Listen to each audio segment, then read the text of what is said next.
Hi, I'm Richelle Mead, author of the Vampire Academy and Bloodline series, and now the new Doctor Who short story, Something Borrowed. I chose to be involved with this Doctor Who project for a couple of different reasons.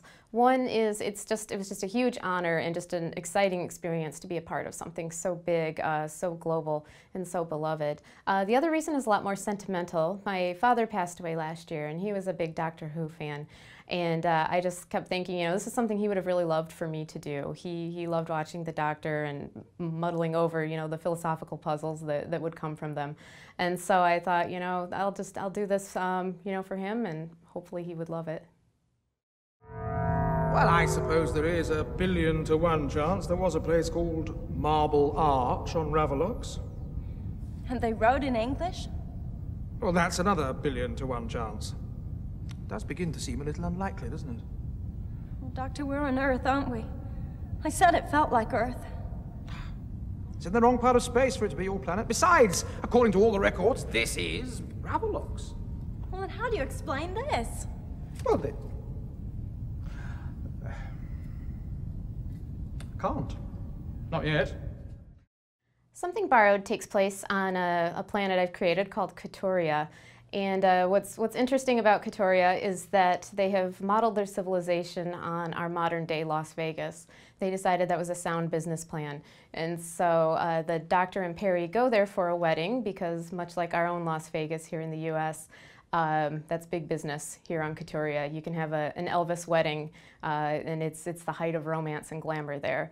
And so it's a kind of a shock for Perry, who, as his companion, doesn't always take this stuff in stride the way he does. Just suddenly, you know, walk out of the TARDIS and surprise, it's a clone of Las Vegas. And so it was a lot of fun to bring that to life. When I first approached this project, someone told me, you know, the great thing about Doctor Who is you can put anything in there and you can make it work because he can go anywhere and he can see anything. And I was kind of inspired by that statement, and I thought, what are 2 of the craziest things I could put together and base a story around? And so I kind of went out of my way to just find something just really out there that I could really do. And Las Vegas and pterodactyls seemed like a winning mix.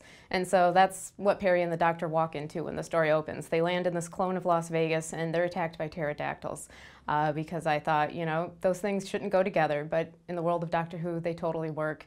And so that was what I went with. And then I also introduced us, or I should say reintroduced us, to an old villain of the Doctor's who I won't give away here, but who I don't think gets enough credit. Colin Baker fights this person a couple of times, and so I thought it would be kind of neat to bring an unfamiliar face back into the story. Here, look at yourself. No. Very well, if you insist. What do you see? A noble brow. Clear gaze. At least it will be, given a few hours' sleep. A firm mouth. A face beaming with a vast intelligence. A dear child, what on earth are you complaining about? It's the most extraordinary improvement. On what? My last incarnation. Oh, I was never happy with that one. Why ever not?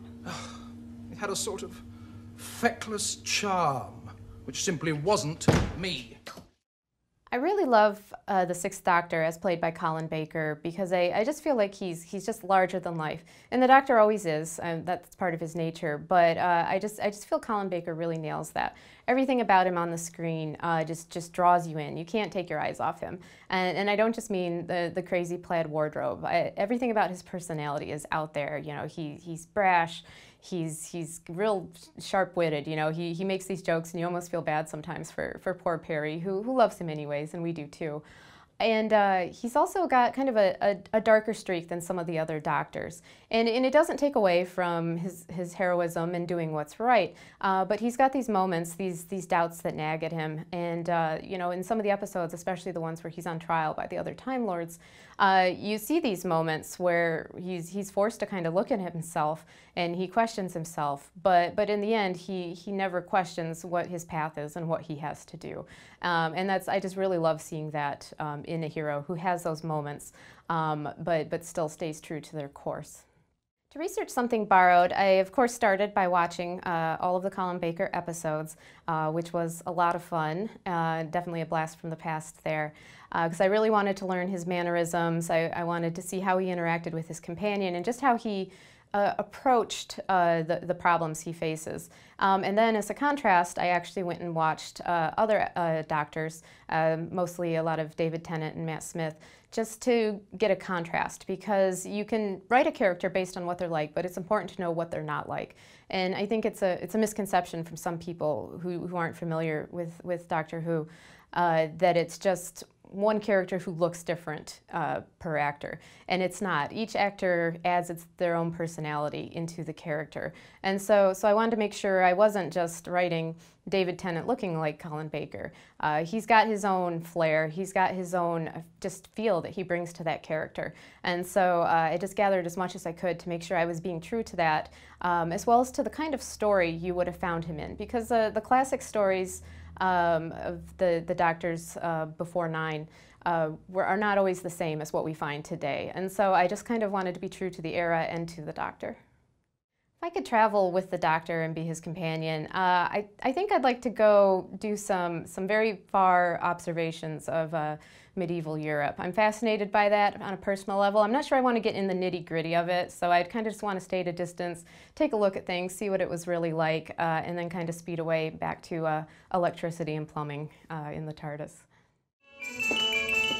Ta-da! Yup.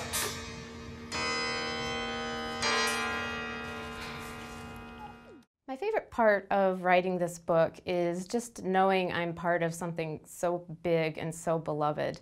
You kind of feel like you're part of a larger family when you take on a project like this. There's such a huge fandom around the Doctor, and just knowing how excited people are, not just my own family and friends who are fans, but my own readers, other readers who might not have heard of me. It's just a huge experience to suddenly find yourself in, and I'm just super thrilled to be a part of it.